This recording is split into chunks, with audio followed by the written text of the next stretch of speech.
Sonny Melendrez, Sonny Radio, sonnyradio.com.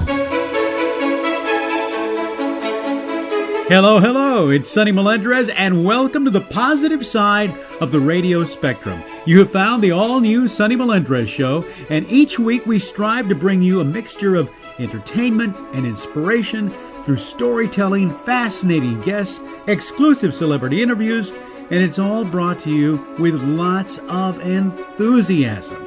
Now, before we get started, I want to say thank you for the tremendous response to our recent show with the legendary Rita Moreno. And in case you missed it, you can listen to the replay by visiting sonnyradio.com/show. And while you're there, don't forget to subscribe to the podcast so you don't miss a single episode. That's sonnyradio.com/show. And now, on with the show. From the river walk to the Alamo, it's our pride and joy, San Antonio. And wherever you go, you'll hear us chanting, go Spurs, go. Sonny Radio, sonnyradio.com.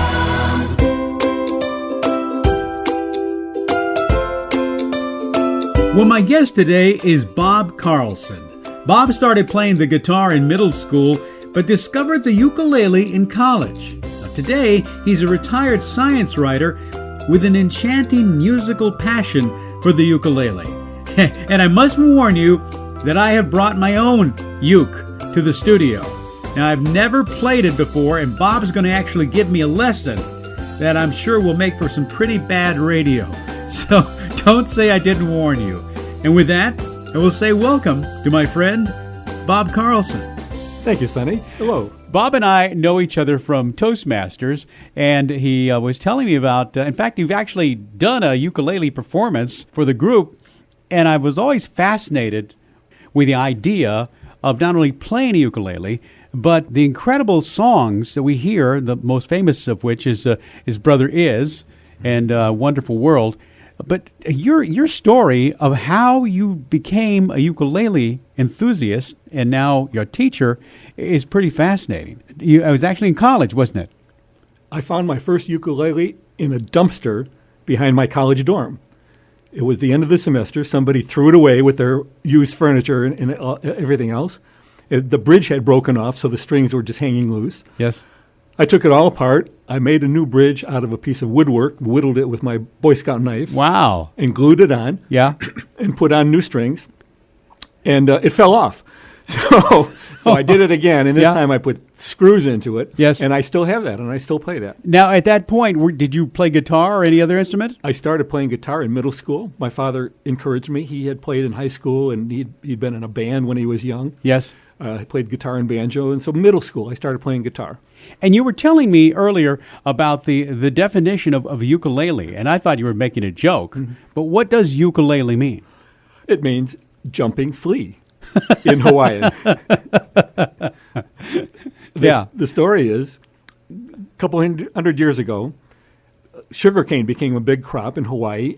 There was not enough labor to work the fields, so they were bringing in Portuguese farmers to work the fields. Well, the Portuguese are known for making guitars, just like the Spanish. And they brought a portable guitar, which had 4 strings, and they called it a macheta. The Hawaiians saw this, and they said, well, we like that. So a couple of enterprising Portuguese started making these. The Hawaiians started copying them. It caught on, and the reason they called it jumping fleas was because the little ones, you can play it, you jump around. Yes. It's a really, really lively instrument to play, and yes. It's generally very lively, upbeat songs. They thought it was like a jumping flea, and that's what the name means. You know, when you hear about a ukulele, one of the songs is "You Are My Sunshine" or those kind of, what is it? You Are My Sunshine. Yeah, You Are My sure. Sunshine, and you always hear the simple lyrics, or I should say simple chords, but there's a lot of incredible things you can do with the ukulele, and you were telling me about one particular player that's like the most famous in the world? Jake Shimabukuro. Mm-hmm. You don't have to be able to spell Shimabukuro to look him up. Yes. Just look up Jake. Yes. Uke. Not even ukulele. Not even ukulele. Just look up Jake Uke, and you will see lots of videos of his performances. His most famous, and the very first one that got him attention was on one of the anniversaries of John Lennon's death. He was in Central Park in New York at that time, and he was visiting a place called Strawberry Fields, which is dedicated to John Lennon. Sure. And he was sitting there on a stone playing his ukulele. He had come from Hawaii looking for work, looking to find his way around the music business in the States. And somebody from a news crew, television, saw him, said, "Can you play anything by the Beatles?" And he said, "Well, yeah." So he played While My Guitar Gently Weeps. It's actually a George Harrison song. It's a 6-minute song, and when they put that on the air, they played all 6 minutes. It's that good. Amazing. You'll be Jake Uke, While My Guitar Gently Weeps. Yes. And what a fluke with his uke that he got discovered that way. Yeah. You know? Now you, and I want to talk about this because you are, besides, of course, being a great ukulele player, you also teach and everything else. I want to get into that. But you just retired from a 40-year career as a science writer. Yes. Now, what did you write about? Mostly about oncology, cancer research, cancer therapy. Yes? Yeah. The first 10 years I wrote about anything. I was doing tourism, business, press releases, anything I can get my hands on just to find work and get established. Fitness, health craze came in the late 80s. And I said, well, that's good. That sounds interesting. But then when I delved further into it, actually the science of health fascinated me. And I looked further into that, and I found out that I could sell a lot better and a lot more articles for a lot higher money if I was in a really tight niche. I think anybody who sells can tell you that. Sure. And I found the niche was medicine. And after about 10 years, the niche was oncology. And that's what I wrote about, strictly. I wrote it for doctors' news magazines. I stopped writing for the general public because I found that nobody else, very few other people could do this. Now, you're writing about oncology, I guess, for doctors to read? Doctors. And you're not a doctor yourself. No. But you did research. On-the-job training. It was just that particular subject was popular that led you down that road? Yes. And it's so fascinating. I don't want to get into it, but I understand. Cancer is the most fascinating disease. You can't believe what it can do. Terrible things. Sure. But the way it can outsmart chemotherapy, the way it outsmarts radiation, it's like you're fighting a terrorist in there who's really, really smart. Knowing what you know now, do you think we will ever see, especially in the foreseeable future, a cure for cancer? Many people are cured every day. I'm a cancer survivor. I was cured. Really? 20 years ago. I had radiation and it wiped it out, and I'm a survivor. So cancer is cured all the time. When you get into the late stages after it's progressed, spread around the body, that's tough. But there is something happening right now, immunotherapy, harnessing the immune system to attack the cancer. And that had been tried many different ways over many years because it seems like an obvious thing. And the immune system fights bacteria and viruses, and why not cancer? Well, they found out why, because the cancer is so smart. It fights off. It fools the immune system. Wow. So the latest technology is turning off the system by which the cancer fools the immune system so the immune system can come in and do its job. When it works tremendously. Melanoma, for instance, skin cancer, which is hard to cure when it's advanced, 30% of the people who take this new therapy are cured, but only 30%. When they figure out why the other 70% aren't responding, then that'll be the next big breakthrough. But immunotherapy, that's about where I left it. Wow. Is it, well, 30% is 30% more than before. Yes. So it's definitely something to be excited about. So you just recently retired from this 40-year brilliant career as a science writer. You said that you wanted to look for you were doing a side hustle. Yes. Explain that. Well, I played, as I said, ukulele for many years, and I played guitar off and on too, but then I started just liking the ukulele more because it's portable. I can take it anywhere, pick it up, leave it on the dining room table. It's not going to get knocked off. Yes. Played it for my kids, played it with my wife. She plays. I taught her some chords. And then about 10, 12 years ago, I joined a band, a meetup group. I was in a band. Our name was the Opening Act. When you say a band, as a meetup group of ukulele players? Yes, just ukulele. And so the band was all ukuleles? All ukuleles. Now, do ukuleles play harmony? We had a bass ukulele. You did? We did. But otherwise, yeah, they all play the same notes. And we had at the most, we had 10 people. We played the Folk Life Festival here. We played Aloha festivals. We played luau's. We had a lot of fun. I bet. And what kind of songs do you sing or play? There are standards, 5'2". Yes? You mentioned one. Que Sera Sera is another. This Land Is Your Land. Bob Dylan songs, early Beatles songs. Yes? Popular songs. And some Hawaiian songs, too. Now, do you do Wonderful World? I do that, but only if I have the music in front of me, because that's a complicated song. Yes, it is. And it's just actually 2 songs. Yes, put together. Yeah. And certainly one that was just phenomenal. And when you know the history of Brother Is as well, do you know how to pronounce his name? Only the first part is. For the longest time on the radio, I had to literally go to Google each time to get the correct pronunciation. But the thing about the ukulele, it is so heartwarming. There's something just gentle about it. It's fun. Yeah, and fun as well. It's fun and easy. Okay. Now, can you show me a couple of notes? Because my son gave me a ukulele for Christmas a few years ago, and it was going to teach me how to play it, but that never happened.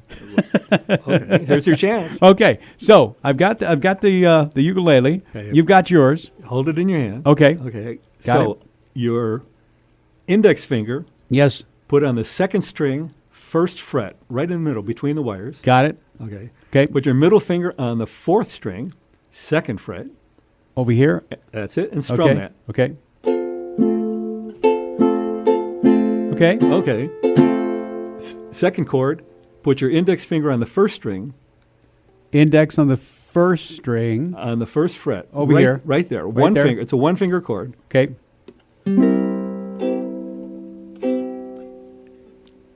Press it hard, and it'll be clear. Now, why can't I do it with another finger? Well, I can show you. Because when you go from this to this, from this to this. Oh, from one to the other, I got you. Yes. And now your two-finger chord. Okay, and? Okay, got them backwards. Oops. Okay, so this one. Second string and fourth string. Second string and fourth string. And, okay. Yes. Okay. Okay. All right. Ready? Great. You ready? Let's go. Okay. Two fingers. Two-finger chord. Okay. One. Two. When I was just a little girl, I asked my mother, what should I switch? Be. Will I be pretty? Will I be rich?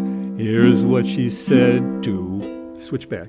Que, so one finger again. Que sera, sera, whatever will. Now two fingers.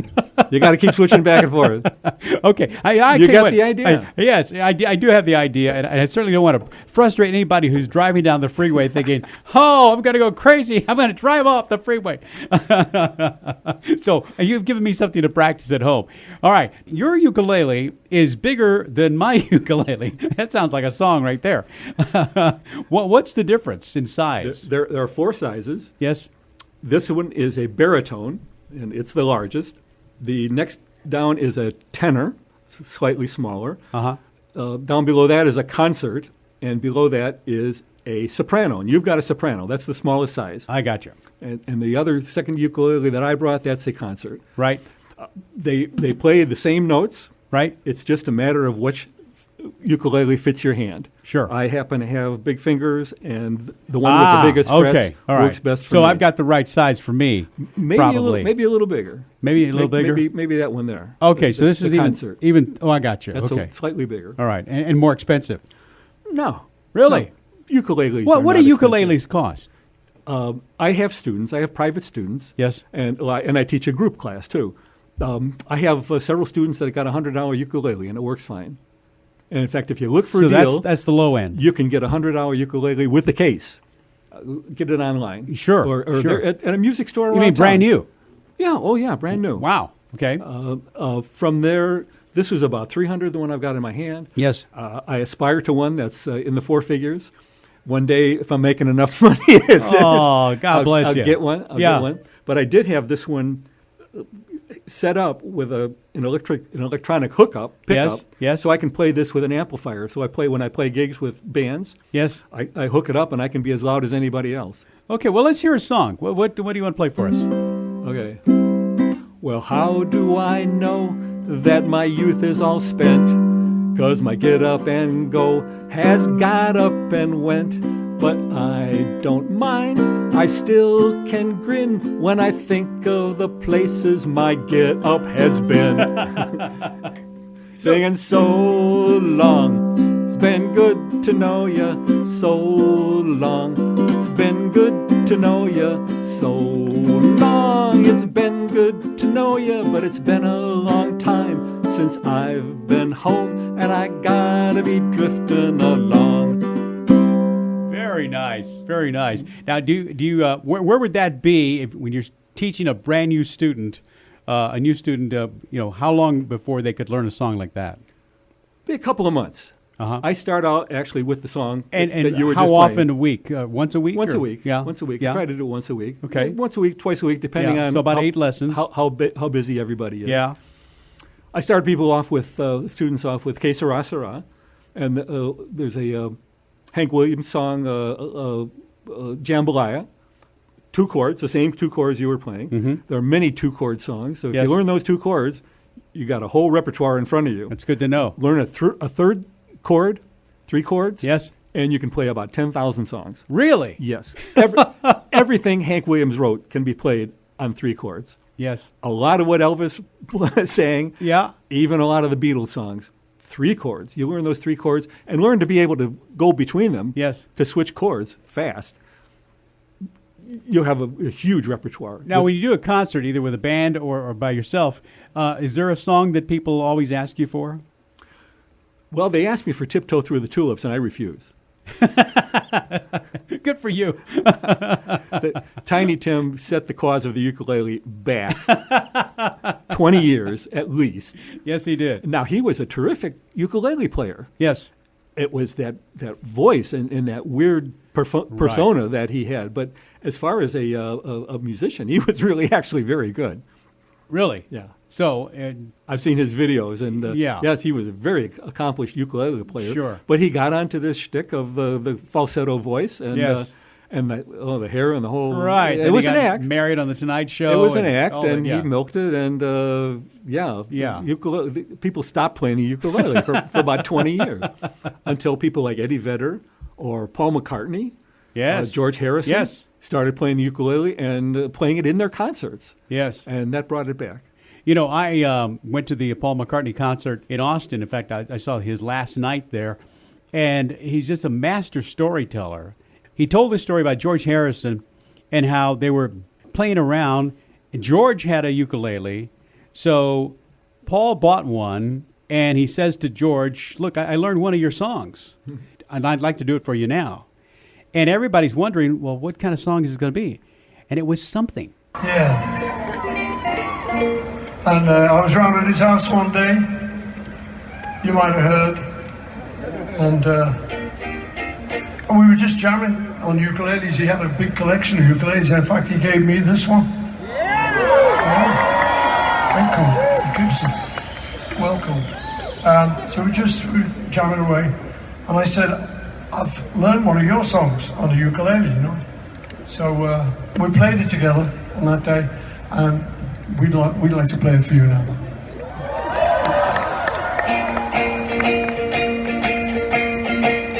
Something in the way she moves, trying to be like no other lover. Something in the way she moves me, I don't want to leave her now. You know I'm leaving her now. Oh yeah. I mean, it was just beautiful. So much of the instrument lends itself to listen, I think, more to the lyrics as well. It's almost like a harp. Yes, It's got a high pitch, and it's got that, on the smaller models, it's got that drone string. The highest string. Okay. Which you don't play very often, but it keeps the drone. It keeps like a background Right. of a high melody. I got you. Now, you said that you do you not only private lessons, but also for seniors. Yes. Where do you do that? School district here in San Antonio has classes for seniors. It's a really large program. They have, I think, 90 different courses you can take. Well, let's mention the school district. Northeast School District, Yes. San Antonio. Yes. The program is called ALIR, A-L-I-R. That's Academy of Learning in Retirement. Beautiful. And they're daytime classes, Monday through Thursday, starting at 9 o'clock in the morning and ending at, I think, 3 o'clock. And literally, they have 90 different classes that you can take, one of them being ukulele. And I've got a co-teacher, Rudy Salazar, and he and I coordinate between beginner class and intermediate class. And one semester, we actually taught a band. We taught an advanced class. Yeah? So we've been doing that for about 5 years. That's And great. get a good group of people in there. Do you get a lot of people who drop out? Oh, sure. Yeah. All of those classes. People who I'm talking about individual students, Yes. private students. Private students, too. Yes. Yes, they do.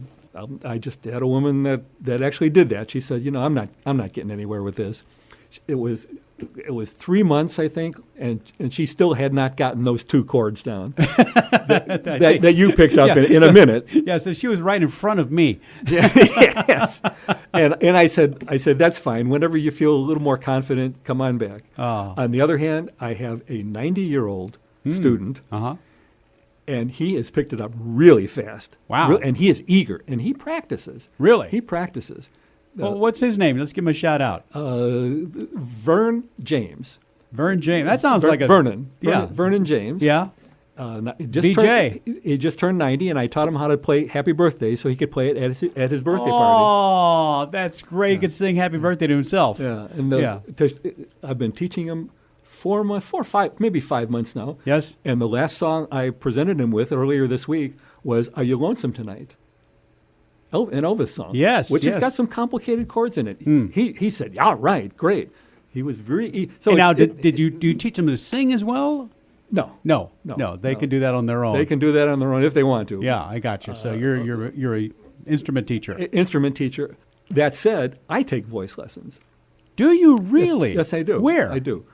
I have a teacher. She's a teacher at Trinity University. Yes. She's a music professor. Yes. And I found this out because I was talking to a guitar player friend of mine, telling him, I'm getting into this ukulele business. And he said, I know somebody who wants to learn how to play the ukulele. And I didn't think much of it at that time. Yeah. He said, she's the choir leader at my church. And I said, well, really? Yes. In other words, somebody who could teach. Right. So we got in contact, and the woman said, I want to learn how to play the ukulele. I said, I want to learn how to sing better. That's great. So we have a barter situation. Yeah. Here. She teaches music, but at a much higher level Yes. at the university. And to me, she's taking me on Wow. almost as a beginner. What an opportunity. That's Yes. great. Yeah. All right. Well, Bob, we have time for a little one more song. What's your favorite? Well, this is one. If you join the, I got a tune. Hold on. Okay. This weather is making a change. Do you know the difference between a fish and a ukulele? No. You can tune a fish.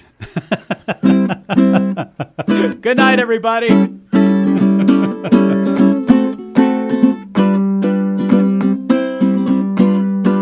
5'2", eyes are blue. Oh, what those 5 foot can do. Has anybody seen my gal? Turned up nose, turned down hose, flapper, yes sir, one of those. Anybody seen my gal?